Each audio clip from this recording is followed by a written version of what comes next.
और हमारे साथ में अभयदेव शुक्ला जी हैं, जहां पर ये लोग प्रदर्शन करने के लिए आए हैं सहारा इंडिया कंपनी में पैसों को लेकर जो जमा था। और इनसे हम जानेंगे कि क्यों प्रदर्शन हो रहा है, क्या कुछ यहाँ हो रहा है। सर, बहुत बहुत स्वागत है आपका। बहुत बहुत धन्यवाद आपको, आपने समय दिया और आपके दर्शकों को बहुत बहुत आभार।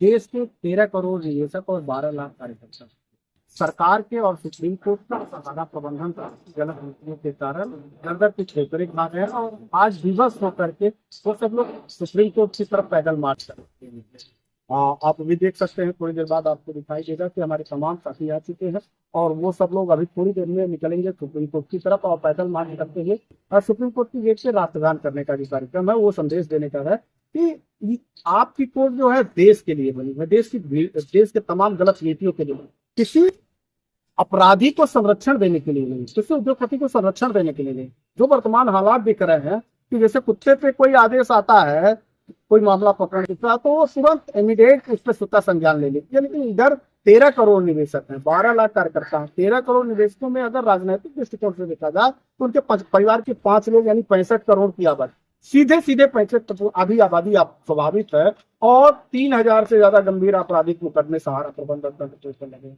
और उससे ज्यादा उनका रेड कार्ड नोटिस जारी है।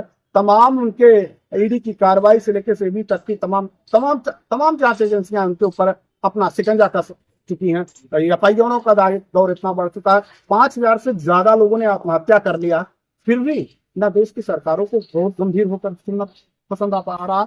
और यहाँ तक कि मैं न्यायपालिका की बात करूँ, सर्वोच्च कुर्सी है, जिस तरह से उन्होंने अपना एप्लीकेशन मूव कराया है, इससे तो देश भर के निवेशक सहित तमाम एजेंटों का की जान चली जाएगी, फ्रस्ट्रेशन में आ जाएंगे, उन लोगों को उनके पैसे डूब जाएंगे। और अगर वो हम लोगों के जो दायर किए गए मुकदमे हैं उनको ना सुनते हुए अगर उनको पहले सुन लेंगे और उन पर फैसला दे देंगे तो देश के निवेशकों के एक बड़े वर्ग को इतना बड़ा आघात लगेगा कि वो उनकी जान भी जा सकती है। तो इस सब के मद्देनजर सब लोगों ने आज रामलीला मैदान से इस बात की तैयारी करी है कि हम सुप्रीम कोर्ट तक पहुंचेंगे और सुप्रीम कोर्ट को ये बताएंगे कि आप देश के लिए बने, आपकी कुर्सी देश के लिए बनी, हमारे टैक्सों से आप पैसे पाते हो और ये सारी सुविधाएं आती है जनता के हितों के लिए, आप हमसे किसी उद्योगपति और व्यापारी के लिए नहीं।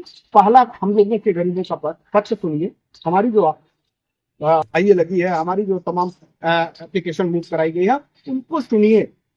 अगर सुनने में हम हमारे आरोप से दोते तो हमको और हमारे लोगों को दोषी करा देंगे, लेकिन अगर सहारा की तमाम आरोप सिद्ध हो रहे हैं तो कार्रवाई सहारा पे करके उनकी संपत्ति बेच करके हमको हमारे निवेशकों को पैसा वापस देंगे। अच्छा, एक बात बताइए, लोकसभा चुनाव से ठीक पहले गृह मंत्री अमित शाह ने कहा था कि लोगों के जो पैसे हैं वो 90 दिन के भीतर मिल जाएंगे, ऑनलाइन कराइए, तमाम तरीके से लोग फॉर्म भरे। तो बताया गया था कि 10,000 रुपए तक मिलेंगे। तो क्या जो उनके द्वारा वादा किया गया था वो चुनावी वादा था या फिर मिल रहे हैं पैसे उसके बाद बावजूद आप लोग यहाँ प्रदर्शन कर? देखिए, उनका जुमला शुरू का जुमला है, हर चीजें उनकी जुमले की होती है। उन्होंने बात तो किया कि हम देश के निवेशकों के संपूर्ण भुगतान 45 दिन के अंदर, उनका 45 दिन कब होता है ये समझ में नहीं है। 2 साल से ज्यादा 1.5 करोड़ से ज्यादा लोगों ने अपने दावे उनके कहने के अनुसार सहारा सीआरसीएस पोर्टल में डाल दिया। 99% से ज्यादा लोगों की आज डिफिशियंसियां इसी तरह बरकरार है। मात्र 27 लाख लोगों तक तो वो 10,000 से 50,000 रुपए तक दे पाए।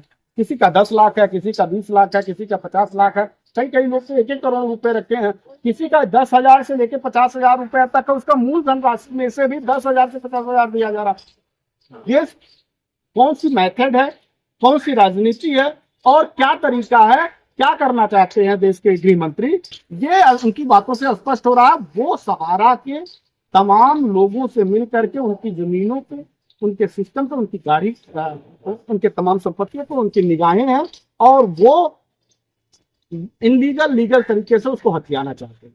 उनका मकसद देश के निवेशकों का पैसा दिलाना नहीं है, उनकी तमाम प्रॉपर्टियों पे कब्जा करना। उसी कब्जे की नीयत से काम कर रहे हैं। एक तरफ वो देश के निवेशकों को कह रहे हैं 45 दिन के अंदर पैसा देंगे, दूसरी तरफ 2 साल लग जा रहा है, वो 50,000 नहीं मिल पा रहा। तीसरी तरफ उनकी तमाम जांच एजेंसियां सिर्फ इस नाते ईडी से लेकर के भाई भारत सरकार के पास है ये पावन समान, वो कर रही है, उनको दोषी साबित कर रही है। तो ये देश के निवेशकों के लिए कर रही है या सहारा को डराने धमकाने के लिए कर रहे हैं कि ये प्रॉपर्टी हमको बेच दो, ये प्रॉपर्टी गौतम अडानी को दे दो, ये प्रॉपर्टी उनके लोगों को दे दो। यहाँ तक सुनने में आया कि अमित शाह के लड़के के नाम सहारा की प्रॉपर्टी लिखी गई है गुजरात में, यहाँ तक सुनने में आया। तो ये पूरी तरह से उसको अपनी दूसरी एक बड़ी संपत्ति बना रहे हैं, औने पौने दाम में उसको खरीद करके तमाम उद्योगपतियों के हाथ में दे देना चाहते हैं, देश के निवेशकों को पैसा दे रहे हैं।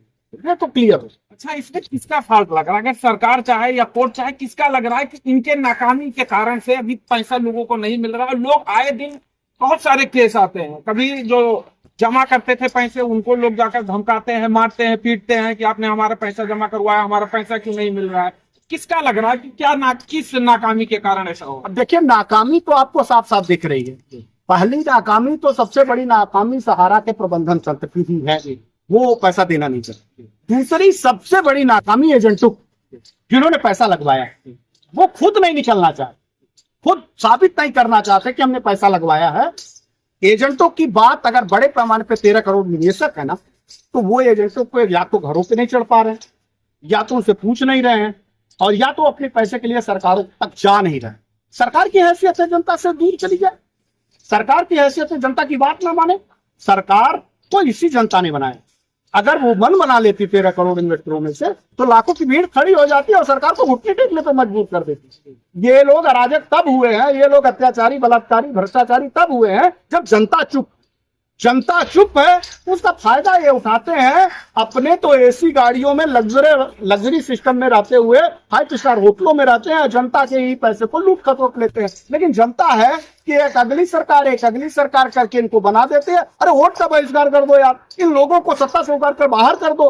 ये सबसे बड़ी नाकामी देश की 13 करोड़ निवेशक को की वो पूरी टीम की है, जिन लोगों ने अपना पैसा लगवाया है। निकालो इनको, बाहर करो। आज बलात्कारी, भ्रष्टाचारी, अपराधी जो है संसद भवन में है, तमाम लोकसभा और विधानसभा की कुर्सियों पर बैठे हैं। इन लोगों को सत्ता में चुनते हुए तुम्हें शर्म नहीं आती है? कम से कम पढ़े लिखे शिक्षित नौजवान को सौंपो, उन लोगों को सौंपो, उनका लिटमेस टेस्ट कराओ, उनसे दस्तखत कराओ, उनके खिलाफ शपथ पत्र लगवाओ कि अगर तुम ऐसा काम नहीं करोगे तो तुम अपने आप इस लोकसभा की सदस्यता से स्वतः समाप्त हो जाओगे। ऐसा एक भी प्रकरण उनके ऊपर FIR की प्रक्रिया हो जाए इनके ऊपर कि ये जनता की बातों को नहीं मानते। जनता अगर अपने हाथ में ये कानून लेगी, जनता अपने हाथ में अगर देश की बागडोर लेगी, तो ये अपराधी, ये भ्रष्टाचारी, ये बलात्कारी जितने भी देश भर में सांसद बने बैठे घूम रहे हैं, इन सबकी जगह जेल की सलाखों के पीछे हो जाएगी और जनता को वास्तविक न्याय मिल जाएगा। कहाँ से लोग आपके इस प्रदर्शन में शामिल होने? मुझे लगता है देश का कोई हिस्सा बाकी नहीं है। उत्तर प्रदेश है, मध्य प्रदेश है, बिहार है, छत्तीसगढ़ है, राजस्थान, सबसे ज्यादा बिहार से लोग आए, राजस्थान है, झारखंड है, और तमाम देश भर के लोग आए हैं। कोई ऐसा जगह नहीं बचा है क्योंकि सारे प्रतिनिधि यहाँ पे आए हैं। जन आंदोलन मोर्चा पूरे देश में 28 राज्यों में लगभग काम कर रही है और सबके प्रतिनिधि यहाँ पे इकट्ठा हुए हैं। अब वो सुप्रीम कोर्ट। अच्छा, एक बात आपसे लास्ट पूछना चाहेंगे कि जो इनकम वाली चीजें हैं वो सहारा भी चला रही है, जो पैसे देने वाले थे उन्हें तो बंद कर दिया गया। अभी सहारा का न्यूज़पेपर आ रहा है, सहारा का भी हॉस्पिटल चल रहा है, तो उन्हीं सहारा का हॉस्पिटल नहीं चल रहा, सहारा का हॉस्पिटल भी बेच दिया गया है। उनके अखबार जो कर रहे हैं, आप अखबार की बात कर रहे हैं, वो अखबार की भी NRI बंद कर दी गई है। वो मैं कह रहा हूँ ना कि जब सैया भाई कोतवाल को डर फिर काहे का? सुप्रीम कोर्ट उनकी, भारत की सरकार उनकी, देश की तमाम पुलिस प्रशासन उनकी, जनता की है ही नहीं है। हमारे लिए हजारों पुलिस का रेला लगा है और एक अपराधी के खिलाफ मुकदमे दर्ज है 3000, उनको पुलिस नहीं खोज पा रही। उनके पास रेड कार्ड नोटिस है, उनको पुलिस नहीं खोज जाती है। बड़ा मोटा सुटकेस उनके हाथ में थमा दिया जाता है और जनता को जितना लूट पाओ लूट लो। तो जब ये सब के सब काट के उल्लू की तरह बैठे रहेंगे यानी जनता, तो फिर उनका शोषण होता रहेगा और वो शोषण करते रहेंगे। सब इनकी कलई खुल चुकी है। हाँ, इन लोगों ने सहारा के पैसे में, जो देश भर के पैसे थे, उसके अलग अलग कंपनी बनाकर तमाम रियल एस्टेट में ये काम जरूर है। तमाम लोगों का, उनका कोई काम नहीं रुका है। वो नाम बदल दिए हैं और नाम बदल करके रियल एस्टेट में बहुत बड़े पैमाने पे काम। इसका जल्द खुलासा मैं करूंगा। अभी मैं कुछ डॉक्यूमेंट मेरे पास है। हमको एक कंपनी दिखाई दी है और उस कंपनी में हमने जब सर्च किया है तो उस कंपनी का नाम धरातल है और उस धरातल के कंपनी का जो ओनर साइड पीछे साइड में है, उनके परिवार और रिश्तेदार और तमाम 90% लगभग एजेंटों की बड़ी फौज, फ्रेंचाइजी की बड़ी फौज उसी में काम कर रही है। रियल एस्टेट से मिला करके वो धरातल ग्रीन प्राइवेट लिमिटेड करके है, जिसमें OP श्रीवास्तव बैक डोर से काम कर रहे हैं और उनके रिश्तेदार से लेकर उनके तमाम लोग उसमें फ्रंट डोर पे काम करते हुए दिखाई दे रहा है। यानी सहारा का नाम बदला है, पैसा नहीं देना है, सहारा का नाम लेके पैसा ले लिया और अपनी कंपनी खड़ा करके अपना व्यवसाय कर रही है। उसका नाम धरातल है। ये धरातल ग्रीन प्राइवेट लिमिटेड करके कोई है, तो भी हम लोग उसको सर्च कर रहे हैं। जो भी ये स्ट्रक्चर दिखाई दे रहा है उसमें, जिस तरह से उसमें कार्य पद्धति दिखाई दे रही, सब सहारा से मिलता है सब। और जो उनके ओनर है, जो उसके संस्थापक बनाए, वो कभी सहारा नहीं कर सके, बड़े पैमाने पर सहारा, तो सबको लगाया है। तो कंपनी बंद कहाँ है? कंपनी का नाम बदल करके वो लोग काम कर रहे हैं। कंपनी बंद नहीं है, यहाँ सब कागज में सहारा को एज ए क्लोज दिखाया गया है, खत्म होने की। तो ये हमारे साथ में वैद्य शुक्ला जी थे, अभी ये दिल्ली में मौजूद है, इनके साथ बड़े कार्यकर्ता जो हैं वो मौजूद हैं। अभी ये यहाँ से सुप्रीम कोर्ट तक के लिए पैदल मार्च निकालेंगे, वो हम आपको लाइव दिखाएंगे। जुड़े रहिए हमारे साथ, देखते रहिए।